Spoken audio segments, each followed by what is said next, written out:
Welcome to the Monica Brant Show. I'm Monica, and we got co-hosting here with Dylan Gemelli. What up, Dylan? What's up? I'm super excited for this interview. I've been waiting for this one, and I made it a point to get down here on time. You did. So day one, Olympia Expo.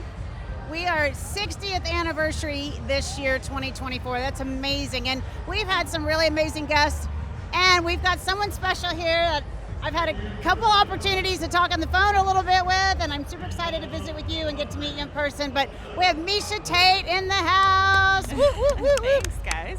Miesha's got an incredible story, and you have laid down a legacy in your industry, and it's such an honor to meet women like you that have done something miraculous, spectacular, and really incredible in a whole new industry.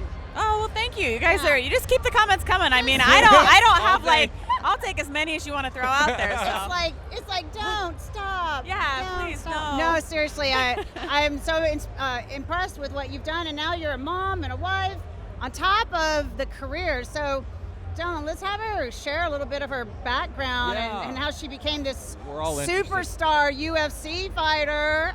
Okay, well, I would say it started when I entered wrestling at 15 years old. I didn't come from a wrestling family. It didn't really make a whole lot of sense why I chose wrestling. But when I entered high school, I loved sports. I wanted to play sports. But the one sport that I absolutely, you know when it's important to know what you're not good at? Like, I knew I was never going to be a basketball player. Just not my sport. Right. And the only other sport offered during the winter season was wrestling. Yes. But it wasn't offered for women. It was only offered for the guys. Mm-hmm. And my friend Sharon at the time, she was like, hey, do you want to go out for wrestling? And I was like, I don't think we can. And she's like, no, it turns out, like, if they don't have a women's team, then we can join the men's. And so I said, well, I'll go home and ask my mom. So I did. Ask my mom, I love it. I know, ask my mom. I was just a kid, I was 15. I didn't know what I was getting myself into. But I did. I went home, and she's like, I'm not sure if you're going to like this, but you have my support, and let's just keep it a secret from your dad. So we did for a while. We kept it a secret from Dad. Does he now know? He knows now. Oh, yeah. Can you imagine? Now he's, one of my biggest fans. But at that time, it was, when he found out, it was, she's doing what? I bet. And you were wrestling with the guys, right? I was, yeah. I was primarily wrestling and training with guys. How did that go? Like, were they accepting? Were they giving you a hard time? Not at all. I didn't think so. Wait, not at that time. They weren't accepting, and they were giving you a hard time. Oh, yeah. Yeah, I kind of figured. I mean, the general consensus was that women didn't belong on the mat. And so it was no surprise. I guess I shouldn't have been surprised that they kind of just had this attitude, like, let's just show her the toughest the sport can be. Yep. And, get them out of here because the girls don't belong. And it was like the harder they made it, the more I loved it. Like, the more challenging it was, the more addicting it was for me. And I got my butt kicked that first day. I bet. It was bad. Do you feel like they were making you try to quit? Or like give you, like, here's what it's like, woman? Yes. Yeah. Like the like up front. Like they didn't ease, like you started the season, whatever. No, it wasn't like that for me. They did not ease me in. They put me in with the best wrestlers. There was no teaching me. Like, it was just like, oh yeah, you want to see what wrestling's all about? Go wrestle with this state placer. I was like, what? Like, on first day, I was like, can you show me something? And my coach was like, no, like, wrestle. Right. Just go. They wanted to see what you were made of, probably, right? Like, I think they wanted me to quit, and they found out what I was made of. Yeah, they probably tried to break you right away. Oh, yeah. And learned right away. Yeah. And then they, I would say even halfway through the season, they started to ease up a little bit and be a little bit more accepting.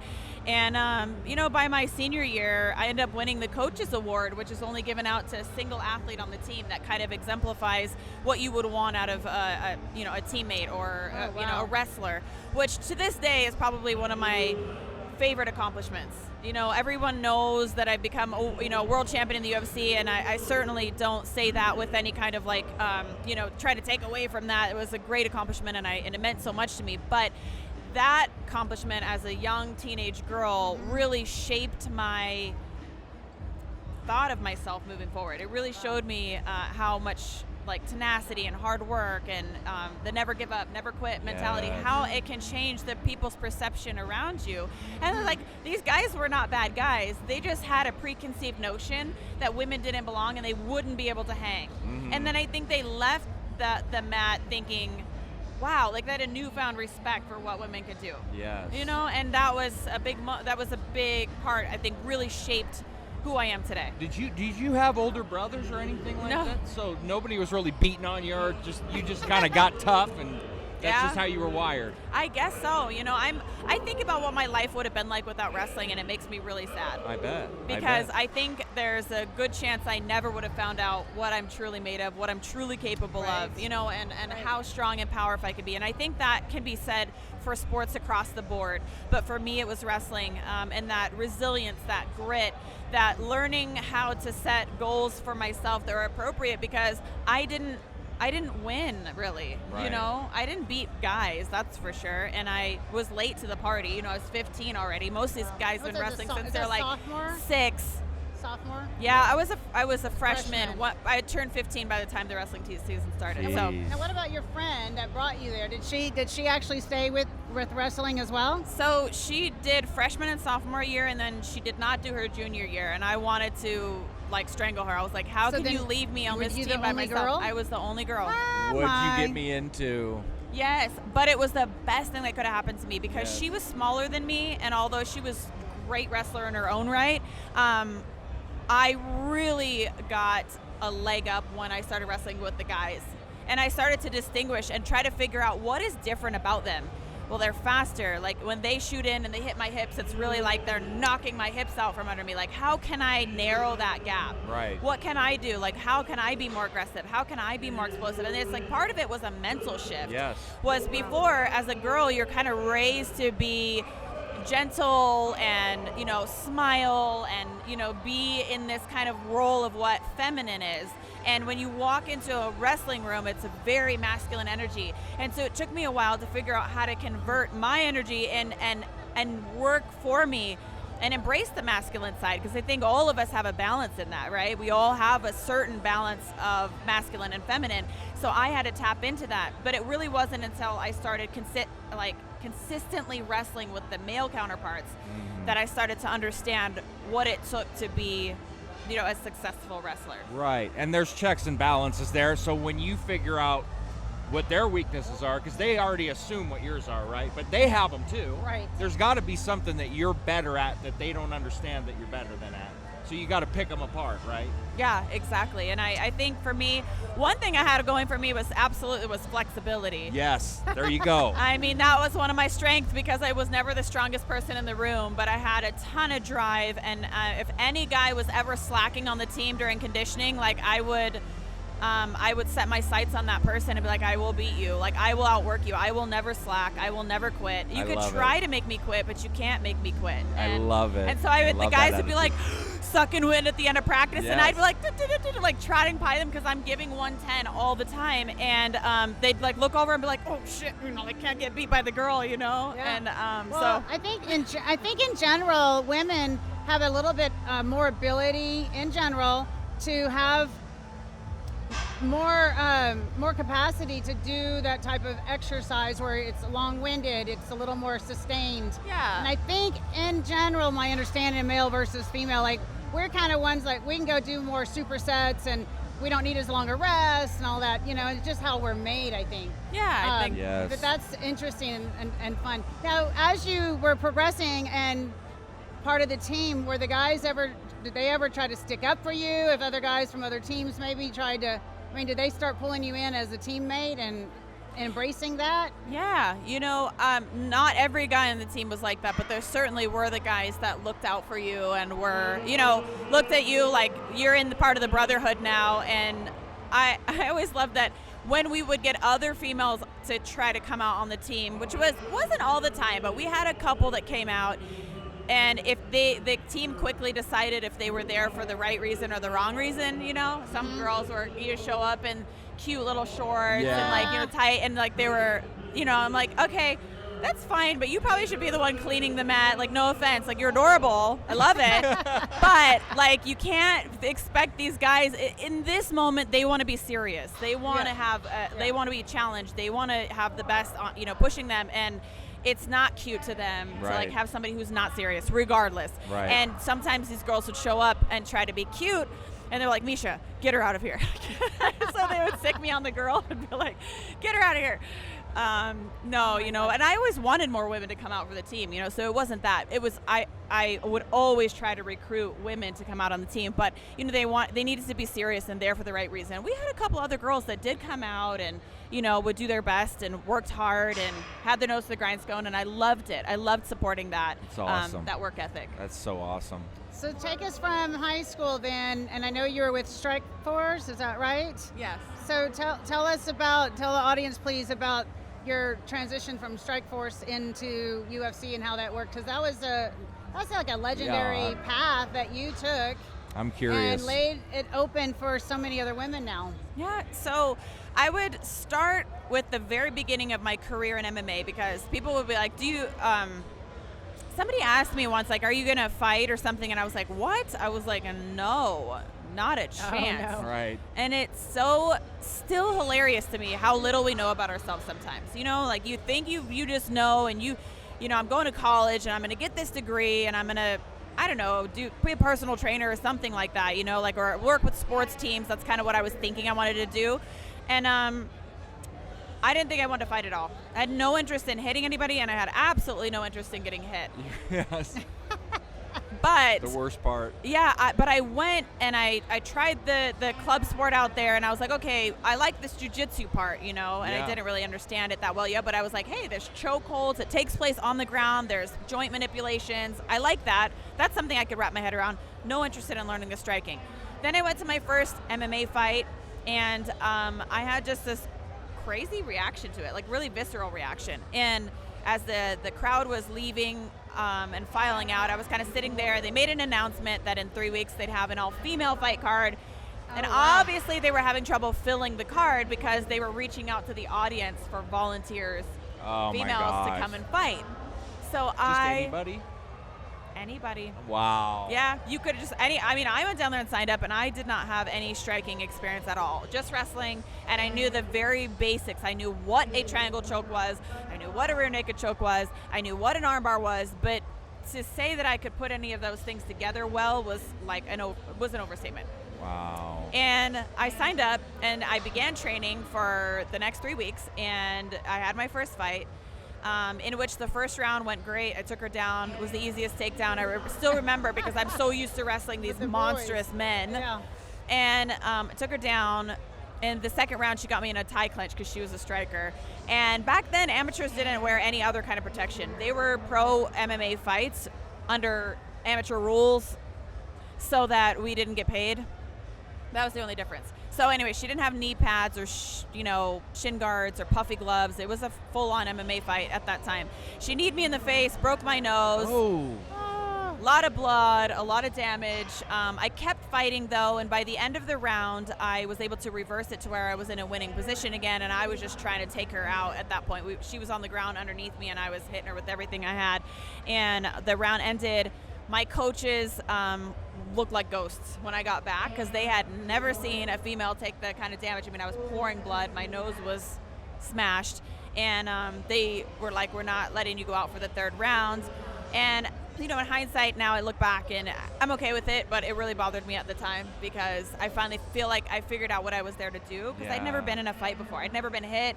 I never saw myself doing that, and I also didn't know how to defend against a Muay Thai clinch. Didn't know what it was. I didn't know what was the thing. So I leave with a loss, although I feel like when I looked at her and she had this sense of relief on her face, like, thank God, like no third round. I was like, because you know what I was about to do to you.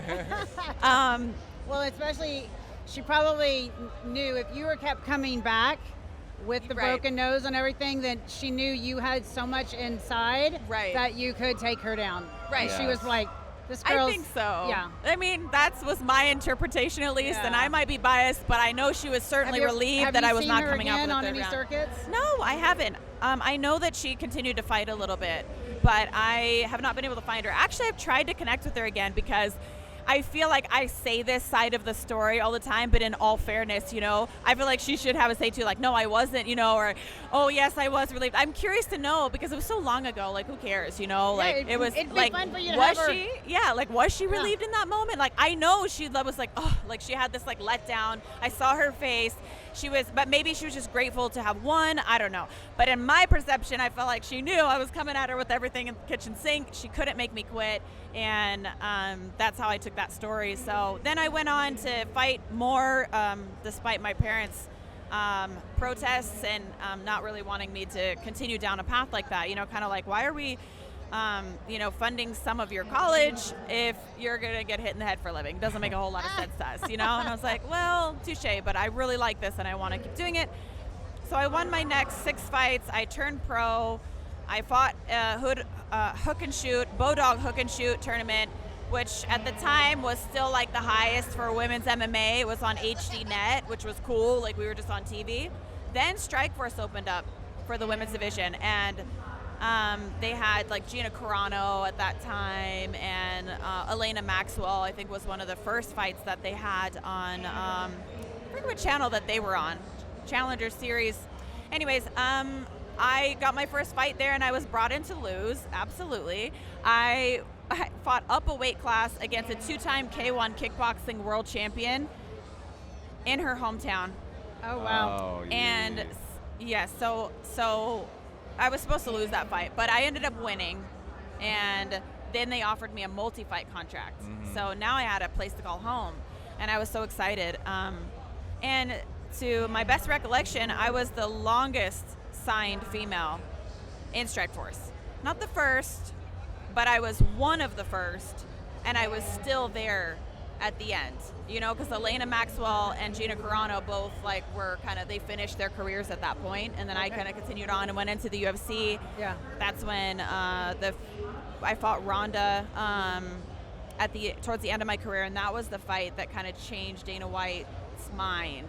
I think Lorenzo Fertitta, the owner and CEO at the time of UFC, was more on board with bringing women on, but Dana was like, no, because he had seen some really mixed match fights where, there was a really dominant female and the other one got crushed, and he's like, we can't promote a product like that. So in all fairness, I think that he felt like at that time there wasn't enough depth. But then he saw us fight, and he called me up, and I was like Dana White is calling me right now. He gave me a really big bonus, which was more than I think I had ever made in my entire fight career, cumulatively. It was more than that. And he said, we're bringing women to the UFC, and I was so excited, That's awesome. Yeah, so it was really cool. Wow. So how many years has that been since women have been with the UFC now? 2013 was the first women's fight. So 11 years? Yeah, and in 2016 was when I won my world title against Holly. Okay. So I few remember. years. Yeah. I remember. How do you see it? How do you see it's changed? Evolved in this decade. How do you see the women's event has changed, or has it gotten better, stronger, more women? Definitely more women. I think if you build it, they will come. So now women and younger girls are starting to feel like it's a safe place for them, and that they can belong equally on the mat. Yeah. So when I used to go into wrestling rooms, grappling rooms, MMA rooms, I would mostly always be the only female. Mm-hmm. Occasionally you'd get another female that was kind of used to always being the other female too, and you'd get to train together, and that was really a treat. But I never saw young girls at that time, like in kids classes and stuff. It was always male. Mm-hmm. And now I walk into a gym, and it's not uncommon to see women. a lot of little girls on the mat that are coming up, and young women. And now we have enough to make a small team at my gym for the women who fight, so we have training partners with each other, which I think is so beneficial, because although I do find some benefits of training with men, they're always going to push you in those physical ways, but I don't compete against men. I fight women, and women are just different. Right. It's just apples and oranges, it's not the same at all. No. So I think it's really imperative that women have female training partners. Absolutely. Yeah. I agree Yeah. 100%. Do you feel like there's more competition now, more smarter fighters, more physically tougher fighters, or do you feel like it's evolved at all, or how do you see it? I do think that it's evolved a lot. So we have the UFC Performance Institute now, which is a great facility that brings a lot of the best science to the game. Yes. So when I first was fighting, it was the blind leading the blind. Nobody really knew how to cut weight.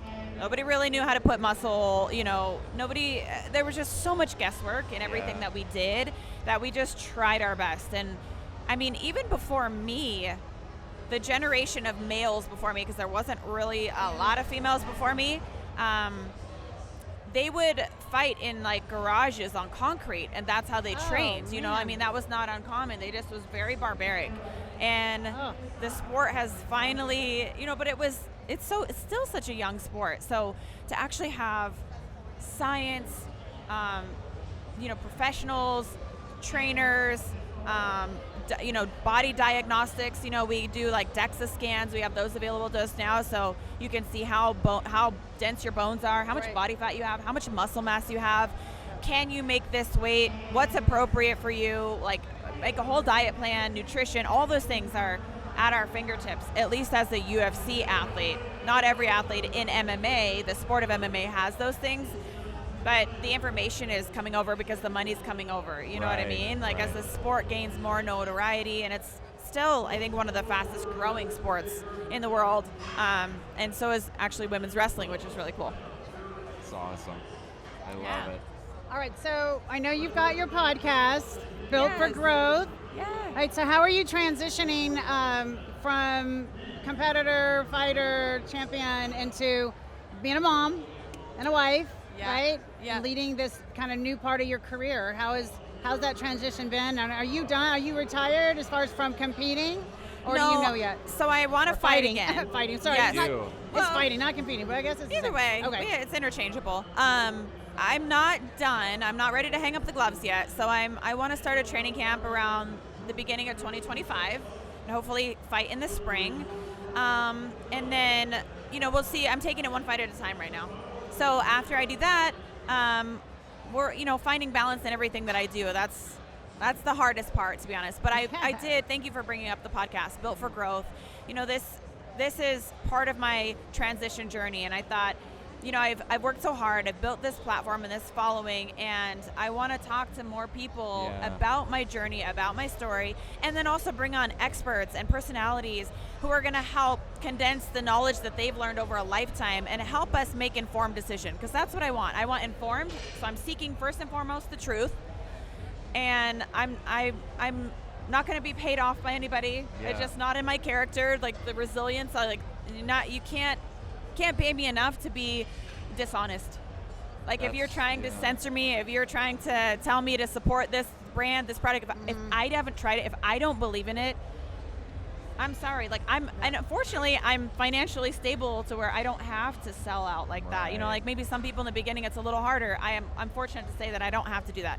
So this podcast is about the truth. It's about informed decision and transformed journeys. I want to help people grow into the best version of themselves. And it's hard nowadays because there's so much information out there. One generation don't eat eggs, next generation eat eggs, one generation don't eat milk, drink milk. It's like, where's the truth in that? And it's going to be a little bit different for everybody. That's right. Right? It's going to be a little bit different for everybody. But I am very holistic in my approach. I'm very much, think back if we were hunter-gatherers, like, what are our bodies meant to do and adapt to, and how can we be the best, and what can we take from science? That's real science. It's not just like bro science, Bro like, and manipulated, yeah, like, where can we find that happy medium of these two worlds that we live in, and the modern world and still the connected world? Because I think modern a lot of times takes away from the connectedness that we need as a family, as self, as earth, as all of these things. So I'm trying to find that blend and bring the experts on that help us. They spend 20, 30, 40 years being an expert in this field, and in an hour, you're going to learn the best of what they have to offer. Yes. Because anything can be manipulated now. Right. Anything in life. Science is easily manipulated. Studies are easily manipulated. Yes. Who's funding these studies? Exactly. Like, where are they coming from? Is it independent? 5, 6, 7 people that are have this problem and this problem that it's going to go a certain way. So that's why it's so important to have firsthand people that are talking about what they went through. And everybody's different. And I understand. Different. Yep. But we want to hear from somebody, get to know who they are, see who they are, what did they go through, and then compare and see what we learn. Yeah. That's the best. I love what you're doing. Credibility's everything. Yeah. A lot of people don't have it, so it's nice to hear somebody that does. All right, 60th anniversary for the Olympia. How many times have you been to the Olympia now? Oh, probably a handful, to be honest. Yeah, I'm coming up on 4 or 5 times. You know, It's always fun. A lot of energy. Oh my gosh, trying to find your guys' booth today was difficult. Not the easiest thing. Know. I should have budgeted a little more time. I think I ran into more than a few, like literally crashed into people because I was running around. I was like, sorry. I don't really have a bubble though because I'm so used to being crashed into in my sport. So sometimes it doesn't even register that I'm like ran into somebody. I'm like, oh wait, Miesha, that's not like normal. It's like make contact with someone's body in that way is not normal. So funny. I have to remind myself that sometimes. But anyways, and you're getting awarded tomorrow night on stage, right? I am. Can you talk about that? Yeah, being inducted into the International Hall of Fame here, and it's just what a great honor. I still feel a little surprised and taken back that I was somebody that was thought of this early in my life because I still feel like I have so much left to accomplish, and it's just like, wow, I didn't know if what I had done is really, because I'm not done yet, if it was really like, should I be up there with all, these people that have spent their life in this sport, like lifetime, really giving everything they have and have many years on me of accomplishments, you know what I mean? And though I'm proud of what I've done, I'm nowhere near the finish line. No. So you're just getting started I'm in the just next getting chapter, started. right? Yeah, just getting started in the next chapter. And now you've got your little girl to bring up. Yeah. So that's a whole nother ball my game daughter there, and my son. I have 2 now, so 2 little ones running around. Yeah. I love it. All right, so people can find you on Instagram. Yeah, MieshaTate.com, MIESHA. TATE. And Built for Growth, they can find that on Spotify and all the places, right? All the places, Apple, YouTube, anywhere you'd want to listen. And my newsletter, you guys, I write them myself. I don't use AI. I know that's, and it's kind of a thorn in my side sometimes because it's a lot of work, but I'm so passionate about this project that I want it to be my voice. I don't want it to come from anybody else. So I write those newsletters. I work really hard on them. I do have a team that helps me put all the links and those things in because that's above my head. It's above my pay grade. No, but it's your heart. It is my heart, it's my voice. So if you do, or if you're interested, I've got discounts on their recipes. I'm a certified behavior change coach as well. So I really try to help people make long, sustained change. How do we have discipline? How do we stay disciplined? It's really hard in a world where we have tons of distractions all the time. So I'm giving my best there. So if you do subscribe, it's just at MieshaTate.com. If you think that's an interest for you, then you'll see the things that I love, the things that I do, the things that I work with, and you'll always stay up to date on the podcast automatically. So awesome. That's perfect. Awesome. Well, everybody needs to make sure that they follow and subscribe now that you know where to go. Definitely something that you want to watch and learn from. Thank you, guys. Thank you for making time here for the Monica Brant Show and coming to speak with Dylan and I.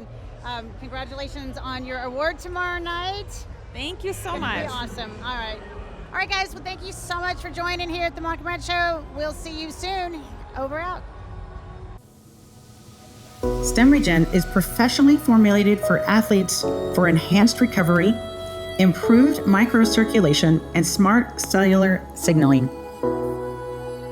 I attribute being an athlete to all of the years of this incredible journey I've had in the health and fitness industry. I'm Monica Brant, 30-year health educator and encourager. Having added StemRegen into my program for the last year, I've been able to maintain the level of intense exercise that I demand on myself. Thanks to StemRegen, I am unleashing my regenerative potential.